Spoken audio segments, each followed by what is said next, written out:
Hey everyone, and welcome back to our channel, Chat South Africa with Pammy T. Now, my name is Pammy T, and today I would like us to chat and just to have a conversation about the bitter side of politics. I want us to take a quick listen to something Julius Malema said this past weekend when he was addressing people from Limpopo. Let's take a listen and then let's chat about it. We have no relationship with MKP. And even worse now, when MKP has made it its program to recruit leaders of the EFF. Tomorrow we are marching to the Constitutional Court with everyone except MKP. The MKP won't be part of our march. If they want to march, they must go and organize their own. But ATM and even ANC can't join us. It's our march. And any other person that has been opposed to Phala can join the EFF march tomorrow, starting from Mary Fitzgerald Square. At what time is it? 8 o'clock, 8 a.m., Mary Fitzgerald Square. If it is the truth, it must be told. President Zuma is corrupt. And it's not me. The public protector found him to be wrong. He rejected that. We took him to court. That's why he had to pay some monies back in relation to Nkandla.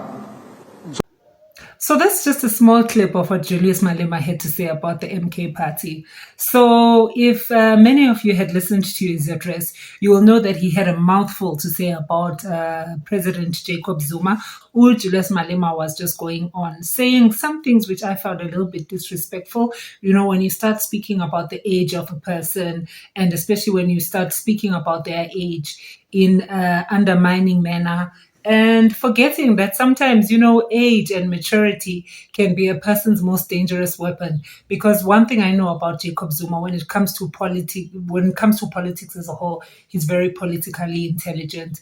And, you know, he's been in the game for the longest of time. And that's one of his advantages. So some people may see him as, may see his age as something to clash him on, something to bash him on, but we forget that, you know, as I just said, age sometimes is a person's advantage because of his experience and because of the exposures that he's been through. You know, the more we are exposed to certain things, the more experience we get, the more we know how to deal with them. You know, when it comes to Jacob Zuma, I wouldn't be surprised if he knows exactly how to manipulate affairs in South Africa. You know, if he wanted South Africans to behave a certain way, he probably knows what to do to get those South Africans to behave in that kind of way.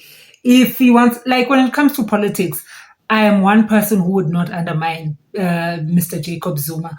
But anyways, let's hear what President Jacob Zuma has to say, or what his plan is that sort of kind of rubs Julius Malema the wrong way.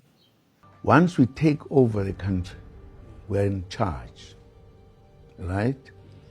One of the things we'll do will be to honor our ancestors. I knew we will make it, and we will do what we thought was very necessary to be done in this country. I'm sure you can ask any person on the streets, even those who may not be the MK, they will tell you it's a simple answer. They want their freedom. They want freedom in this country.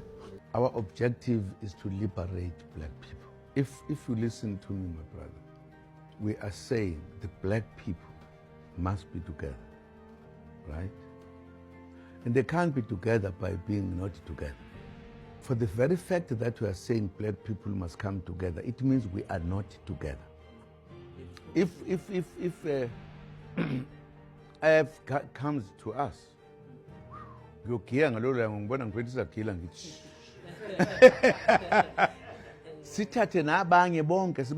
that's what we are looking for now.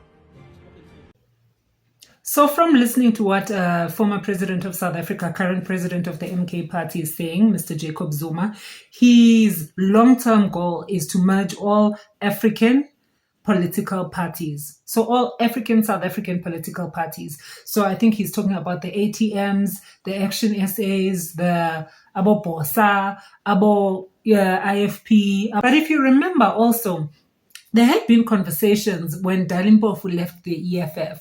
I think when Julius Malema had that interview, he spoke about how Dalimpofu had requested that he, Julius Malema, consider closing down the EFF and merging the EFF with the MK party.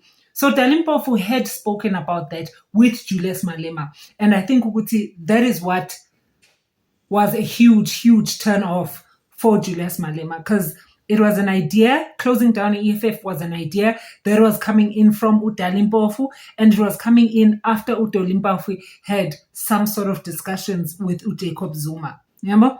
So Jacob Zuma does have a long-term plan. So I don't think on his end what he's doing with the EFF, him recruiting members of the EFF is a personal thing. It's not a personal attack on Julius Malema. And the EFF is quite a large political party in South Africa. Yes, it doesn't reach the numbers that it needs to reach when it comes to votes, but at the same time, that doesn't stop it from being a large political party in South Africa. So I don't think, in my view, when I look at what is happening in politics at the moment, yes, the MK party seems to be recruiting high-profile people from the EFF, from the freedom fighters, but I don't think it's a personal thing. So the way Julius Malema is responding to it, and the reason that I say the bitter part of politics, Julius Malema is responding to it as if it's a personal attack on the EFF, as if the MK party is now taking high-profile people from the EFF because they are trying to demoralize him. They are trying to get him demotivated, and probably he'll shut down the party himself. Julius has said this himself. So I think in some way, as much as Julius is taking it personally, as if, the MK party is having a personal attack on the EFF, but I think somehow also in his mind, he is aware that this is a political game. One thing about politics, the minute you join politics, and a couple of things that Julius should know, but he doesn't seem to really care much about. When you join South African politics, as with every other nation, you join politics to serve the people. You join politics to serve the people of that nation, the people's needs, the people's wants, what is going to make service delivery, which is going to make the people's lives better. It's funny that we still hear about communities that have problems with getting water. We have communities that have no electricity. We have communities that, those are services that are supposed to be brought into people's lives to make people's lives better. Same with employment. We're supposed to be having a government plan, a long-term government plan, which, is supposed to boost the economy, bring in more jobs for the people. People need the basics in South Africa. They need the absolute basics. You hear me? I'm speaking about water. I'm speaking about electricity. I'm speaking about employment. There are still bigger things. But if we can just get the basics right, then the people on the ground level will probably be hush. I'm going to give you a very basic example, very simple example. At the current moment right now, South Africans are not very happy with foreign-owned spaza shops, for instance. A lot of children in South Africa have died due to consuming snacks, consuming biscuits from these spaza shops. And this is death that I'm speaking about. Imagine losing your child over simply eating biscuits from a spaza shop. It's something that has infuriated South Africans a lot, and rightfully so, because no one wants to wake up. Today, your child is healthy, your child is playing, and then the very next minute, your child has a stomach ache and is unalived. No one wants to go through that. That is a current crisis that South Africa is going through. And then when you bring this, when this is brought to your politicians, or when it's brought to your heads of state, or people who actually have interest or showing interest in running the country, and then the response that you get from those people is, you know what, SPAR also sells expired goods. You know what, a very nonchalant type of response. That is not what South Africans want. And when it comes to matters of, foreign affairs. We have problems with foreigners. Maybe South Africans state their reasons. We are not happy with foreigners because of this and this and that. And then you as a politician, you as someone who one day intends on running the country, are telling those same South Africans that, no, you know what? We need to unite as Africans. We need to unite as Black people. We need to. South Africans never at any stage said they don't want to unite with other Africans. They never said that. The only thing that South Africans are saying is that now that unemployment in South Africa for South Africans is so high, is it possible for us to rather get the foreign nationals out of the companies, out of the restaurants, because these are people on the lower level, if I may say. These are people who are searching for the simplest, because at the end of the day, people want to put food on their tables. And right now in South Africa, people are battling with simple things like putting food on the tables. First of all, prices of food are so high, and there are no jobs. People are in families of 5, perhaps, and there's only one person working, if they are lucky enough to only have one person working. Some households have no one who's working. People go out, search for jobs, and there are just no jobs. That is straining South Africans. South African families are not managing. And then you have a politician that is very nonchalant, like, you know what, Africa needs to unite. Don't chase foreigners away, because at the end of the day, and then you find a politician that even brags to South Africans about foreigners. You know what? Nigerians are on their own league when it comes to movies, when it comes to movie making, when it comes to the entertainment industries. They are way out of their league. They're competing with Americans. And this person still needs votes from South Africans. But to those South Africans, you are undermining them and you are elevating another nation. How on earth does that work? So there's a couple of mistakes that I think Julius Malema is making when it comes to politics. So if he just needs to sit down and replan, reevaluate, I don't think this is a time for him to attack and to be planning fights and politics is a bitter game. Everyone needs to sit down and have their game plan. As with everything, same with you going into business. Politics is a kind of business.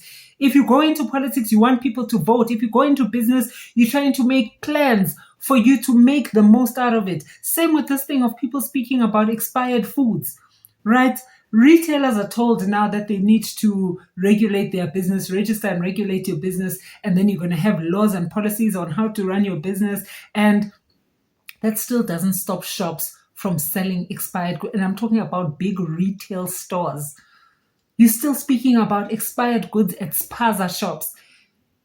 We are talking about expired goods at retail stores, which have been registered, which are paying tax, which are doing everything legally. But still, when it comes to making their profits, they would rather take that plastic. You know, when you buy wors, for instance, I actually had to stop eating wors or paloni or all these meats that have gone through a grounding process, because you never really know what happens during. Recently, I just heard of a story in Cape Town, I think, where people were making wors from dog food.